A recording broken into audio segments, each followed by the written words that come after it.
Coming up on Fulton Today, Cobb and Fulton leaders come together before the next legislative session. We'll tell you why. I'm Brian Robinson, and now that the state's new voting machines are here, Fulton's registration and elections team is ready to demonstrate how they work. And Fulton's sheriff office accomplishes what no other jail-based agency ever has. Details on how $1 million grant may change lives. That and much more starts right now on Fulton Today.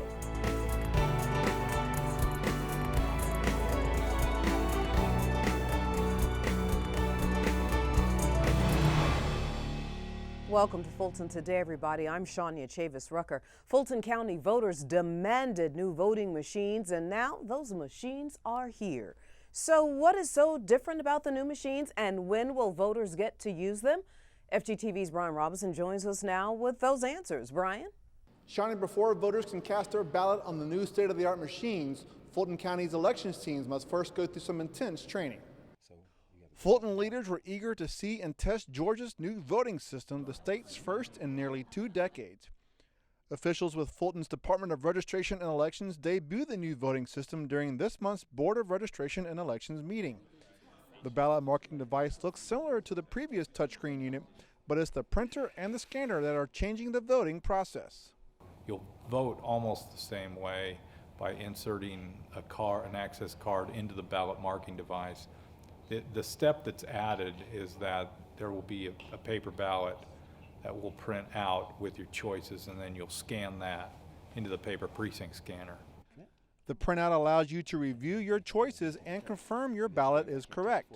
You then insert that printout into the scanner for your vote to be recorded. Fulton's election chief says the new system is very user-friendly, especially for the vision and hearing impaired.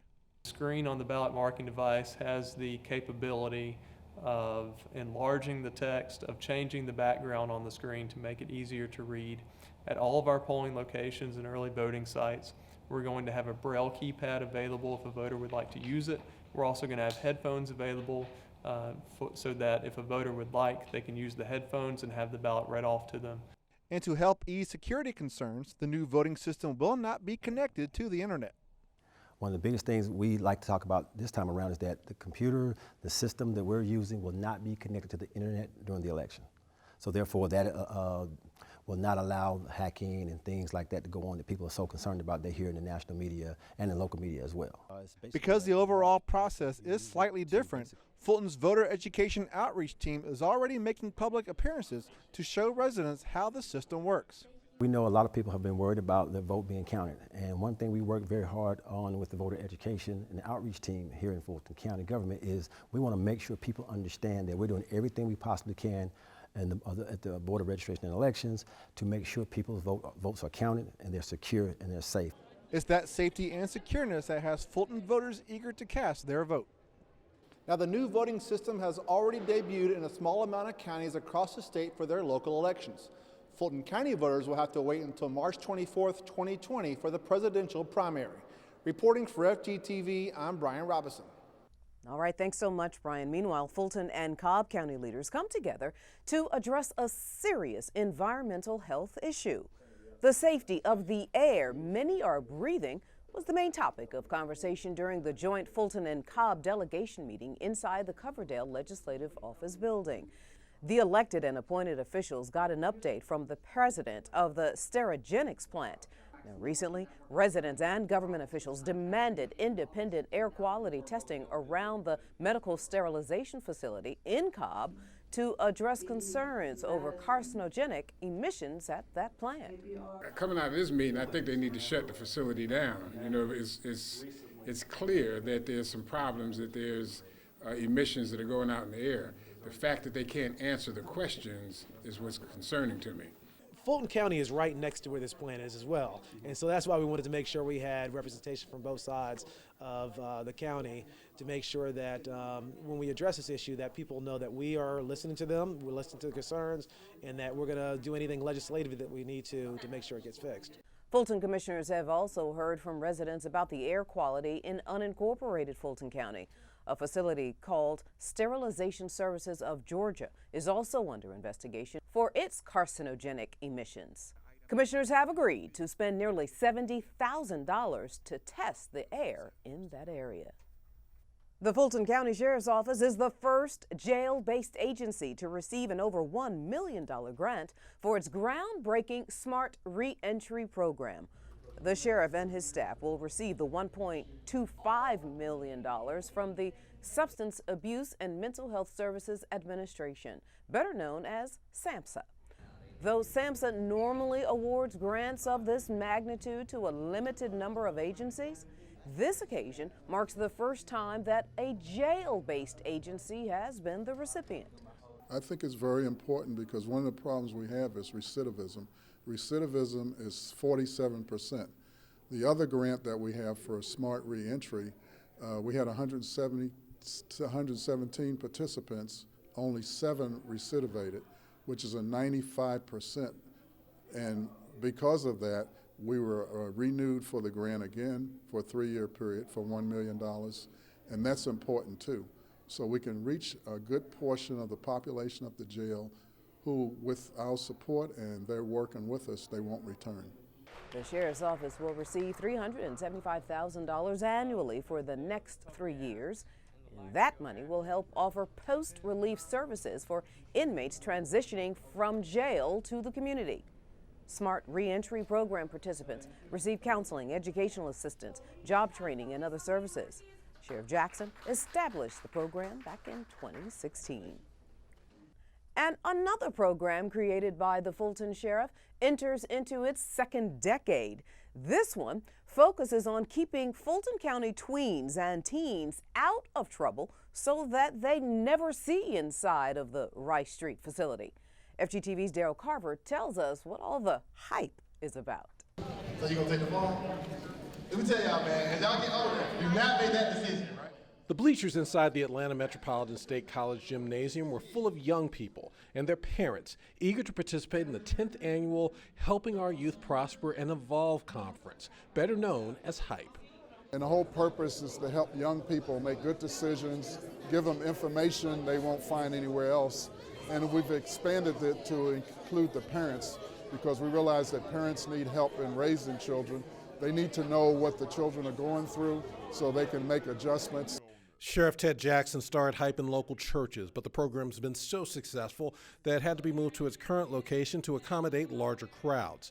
For this year's conference, Atlanta City Councilman Michael Julian Bond, as well as judges from the Superior Court and V103's Greg Street, were just some of the guest speakers who stressed the importance of making good choices. You got all these different other departments and agencies all gathered around investing in these youth and sharing their personal knowledge with these kids to help them make better choices for their lives. The youth who attended the conference learned the consequences of committing a crime and being part of a gang.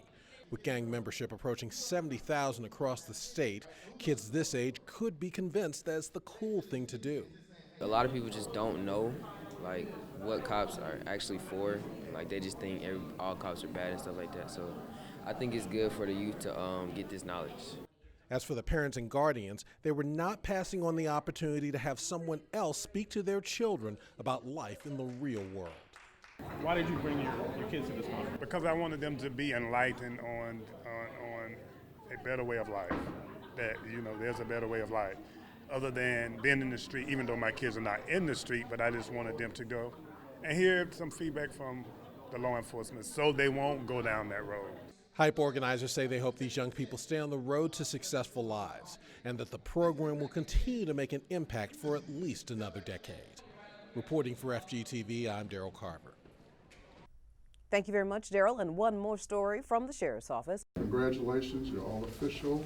Fulton adds 8 more detention officers to its force by welcoming the latest graduates of basic jail certification training. What it does is not only teach you how to be professional and when dealing with the inmates, but it teaches you the responsibility of taking care of the integrity of the jail. Held at the county's Public Safety Training Center in College Park, instructors with the 2-week-long program taught the group self-defense tactics, emergency procedures, inmate rights, and inmate discipline. They also learned medical activities like first aid, CPR, and how to conduct cell searches. It was very exciting. I'm looking forward to my career here at the Fulton County Sheriff's Office. I'm so excited. There's so many opportunities for me here, and I'm just ready to get my career started. This was always something that I always wanted to do. I've been chasing this for 4 years. I love this job. Just the whole rehabilitation, just being that first initial responder. The former cadets turned detention officers will now apply what they've learned to make the Fulton County Jail a safer place for both themselves and the inmates. They can apply to be a deputy or a sergeant after 2 years of service. Welcome aboard. And still to come on Fulton Today, why one commissioner is taking on the vaping community crisis. It's a part of our district by district coverage next.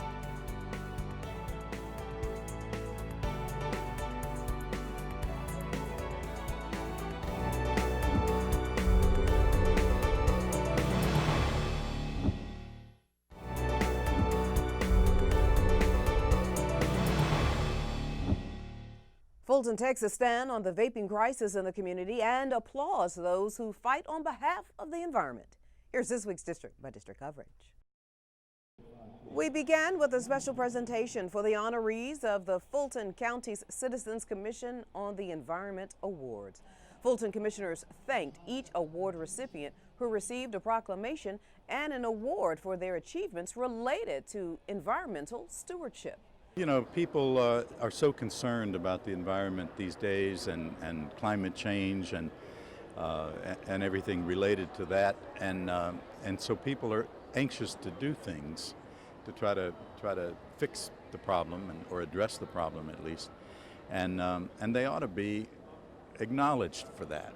The district recipients include the Kimberly-Clark Corporation, Roswell Campus, the Roswell Riverwalk Boardwalk, the Riverwood International Charter School Garden Project, Habesha, the Plant Atlanta Fulton County Projects, the Atlanta Track Club, and CHEP North America, and also the Emma Darnell Environmental Justice Award winners, Dr. Yomi Niobe and Monica Robinson. It's humbling as well as I'm so grateful and thankful because, first of all, it being in honor of the late Commissioner Emma I. Darnell, and who spearheaded, and along with the commissioners, were the reason for me being in this position in the first place. And it's also, I'm grateful because of the people that I have had the privilege to serve in Fulton County. And so this award just to me reaffirms the work that needs to be done and that is yet to be done. And it's just an honor. We realize with over 150,000 participants crossing our finish lines all year long that we wanted to decrease our event footprints. And so one of those projects was working with the 50th running of the AJC Peachtree Road Race, taking all of the plastic bottles, trying to divert at least 80% of that plastic, and then turning it into some type of project that we could give back to the community. The Citizens Commission members reviewed the award submittals and made their recommendations to the board for the award winners. District 2 Commissioner Bob Ellis joins a panel discussion titled Vaping, a Community Crisis, hosted by the North Fulton Mental Health Collaborative. Other local government officials, school district representatives, community advocates, and the Fulton County Board of Health Promotions Director all took part in this conversation. We know that due to some of the chemicals that are found in vaping devices, lead is linked to developmental delays. Nicotine as well is limited to impacts learning, brain development in adolescence all the way up into the early 20s.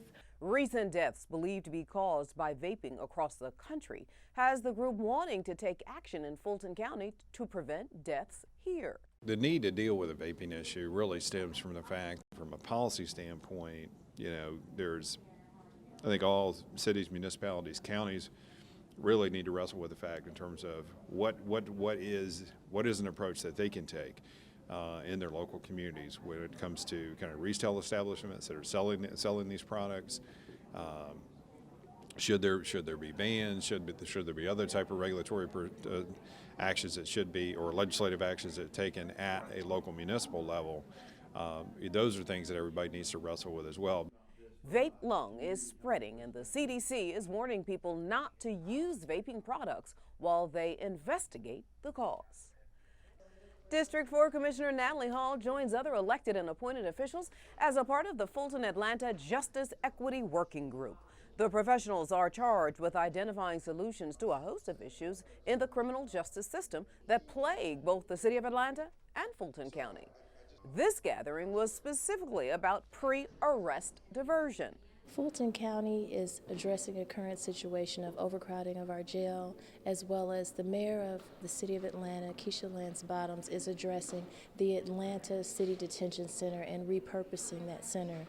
I think together we can partner and actually create a center that will create a situation for people to not be arrested and to be diverted to a place where they can receive wraparound services. Having an alternative to an emergency room or jail is paramount, and so law enforcement needs to have a location where they can drop somebody off, where there can be resources for those people, where they can be social work resources, housing resources, and it looks like we're one step closer to that after these discussions. Fulton County officials have a number of post-arrest programs, including its myriad of accountability court programs, both in Superior and Magistrate courts. And finally, District 6 residents have a new Fulton County Commissioner who will represent their interest. Joe Karn garnered the majority of the votes cast during the special election runoff. The former College Park councilman will replace the late Commissioner Emma I. Darnell, who served on the board for over 25 years. The new commissioner will run for a full term in 2020, along with Fulton commissioners in even-numbered districts. Now you can catch more of your commissioners at work all this week with a rebroadcast of the Board of Commissioners meeting right here on FGTV. And still to come on Fulton Today, understanding common mental health disorders and their treatment options. Stay with us.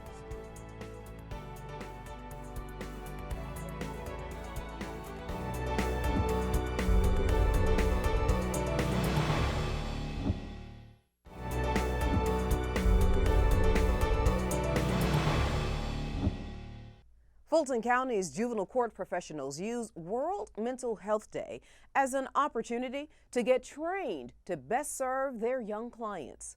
The court invited Mental Health America of Georgia for the Outreach Wellness Learning Seminar and Mental Health Awareness Training.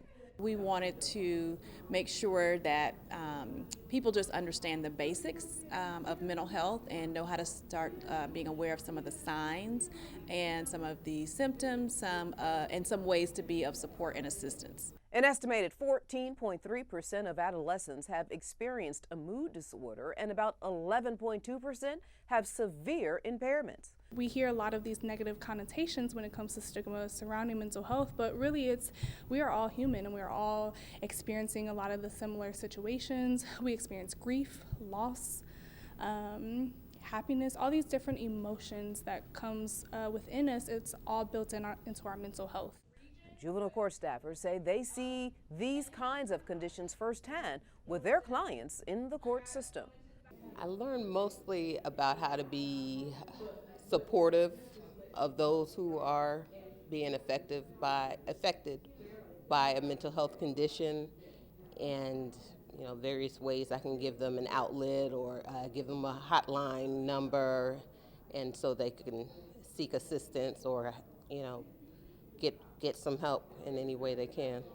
The training covered common mental health disorders, treatment options, signs and symptoms of distress, and recovery for mental wellness, among other things. Fulton's Board of Health applauds some of its very own breast cancer survivors. In addition to reminding residents about the breast and cervical cancer screenings and services offered every day, the county wanted to spotlight employees who have fought the good cancer fight.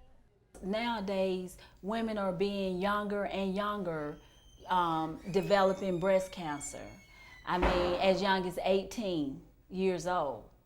So it is very important that young women continue to check their breasts each month to make sure that they don't feel any lumps or knots or anything. For the 2019 National Breast Cancer Awareness Month campaign, Fulton's Board of Health partnered with 2 civic organizations. The National Coalition of 100 Black Women is an advocacy organization on behalf of Black women and girls, and we like to promote leadership development and gender equality in health, economic development, and education. So partnering with Fulton County Department of Health for breast cancer awareness is along the lines of our advocacy programs. We feel it's important for our community to recognize the importance of early detection in breast cancer. Though Breast Cancer Awareness Month is typically during the month of October, Fulton's Board of Health has expanded the campaign to November. Professionals will use the extra time to spread the word about mammograms and raise awareness about the importance of early detection for both men and women. National Cybersecurity Awareness Month is also observed in October in this country, and this annual campaign was started by the National Cybersecurity Division within the Department of Homeland Security, and now Fulton's Senior Services Department is making sure that seniors have the tools to not become victims. Ladisa Onilagu is the director of the Senior Services Department. Ladisa, welcome back. I'm glad to be here today. So share with us why it is so important for seniors to understand cybersecurity. It's extremely important for seniors to understand the importance of cybersecurity. Many of them rely on technology every single day to connect with their family members, grandchildren, even taking on a new business and retirement. Everything is digital. So it's necessary for seniors to gain cybersecurity skills to make sure that they're aware of the threats and risks that are out there. And you want seniors to be proactive in protecting their homes and consumer devices from threats. Being proactive is always better than being forced into the position of having to react to a threat. So National Cybersecurity Awareness Month provides a lot of tools and techniques that seniors can use to protect themselves. All right, so let's share with some seniors some quick tips so that they can be cyber safe. One quick tip is to be aware of free gifts or vacations that are offered through the email. Sometimes these could be scams with an individual trying to obtain personal information. It's also important to not join a club or enter a contest through a website that a senior may not be familiar with or is not reputable. Most applications require a password, so one of the best practices is to set the longest password that is permissible. Another practice is to consider MFA, which stands for multi-factor authentication. This is a double login protection that may be an option to seniors if they are accessing a website or some other type of digital platform. Oh, that's all good stuff. And do you have any final thoughts? Technology is a wonderful thing, and it's a benefit to all of us, but it also can cause people with negative or bad intentions to do things that we would not like for them to do. So it's important that all of us are aware of cybersecurity, to gain those skills and to make sure that we're protecting our information. Ladisa, always great information. Thank you so much for your time. Thank you again for having me. And up next on Fulton Today, some of the area's most talented and emerging artists get the opportunity to show off their creativity. Come on back.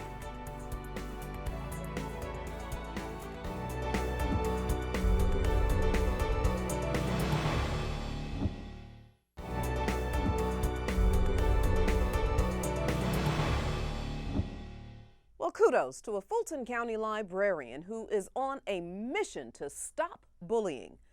Say you, just who do you think? Rosalind Marshall, a youth services librarian at the Northwest at Scotts Crossing Library, hosted a bullying program in honor of National Bullying Prevention Month. Students from local elementary and middle schools were in attendance to hear how bullying affects them and their peers. I'm trying to bring awareness to anti-bullying. I just try to keep them busy so they won't be involved in violent things, like some things they be doing, like running around the street, in the library. So I'm trying to keep them involved. Along with Ms. Marshall's message, the program featured other speakers, including local college students who were once victims of bullying. I definitely experienced when I was younger bullying in multiple forms, just trying to fit in with a lot of different crews who I felt like I belonged to. Because everybody has a unique bullying story. Sometimes it's not always, bully to victim contact. Sometimes it's just like my experience was being associated with bullies. I wasn't one, but it was because I hung around them. That was the reputation that kind of hung over my name. The class stressed the importance of taking a stand against bullying by reporting it to teachers, parents, or any adult. To learn more about the program and any others offered at each of the county's libraries, just log on to afpls.org. And finally, some of Atlanta's emerging artists put their talents on display. The High Rise Show inside One Park Tower, better known as 34 Peachtree, was a 4-floor art show featuring some of Metro Atlanta's up-and-coming artists. Hosted by representatives from the Department of Arts and Culture, the exhibit featured original paintings, pieces of abstract art, and multiple structures. We really wanted to kick off this month with something big, and so we wanted to demonstrate our leadership by bringing together some of Atlanta's most emerging artists, emerging art galleries, as well as showcase the talent that we have here in the county. Art breeds culture and vice versa. I think art informs our society and how we are to build forward and move forward. It's a great educational tool. It opens our eyes to a lot of different cultures, a lot of different people, a lot of different ways of living. So without art, I think we're losing a big chunk of that. The exhibit is part of the department's month-long 40th anniversary. And if you were unable to attend, there are still some things that you can participate in, including free family portraits at various locations within the county's 6 districts. You can also log on to fultonarts.org to see a complete list of all of the 40th anniversary events. And before we go, our reminder that FGTV wants to connect with you online. Be sure to follow us on Facebook, Twitter, and Instagram for up-to-date Fulton County news. You can also watch a replay of this show and any other FGTV program anytime on our YouTube channel, so please subscribe. And that does it for this edition of Fulton Today. I'm Shania Chavis-Rucker. Thank you so much for watching. Join us each week for news around and about Fulton County.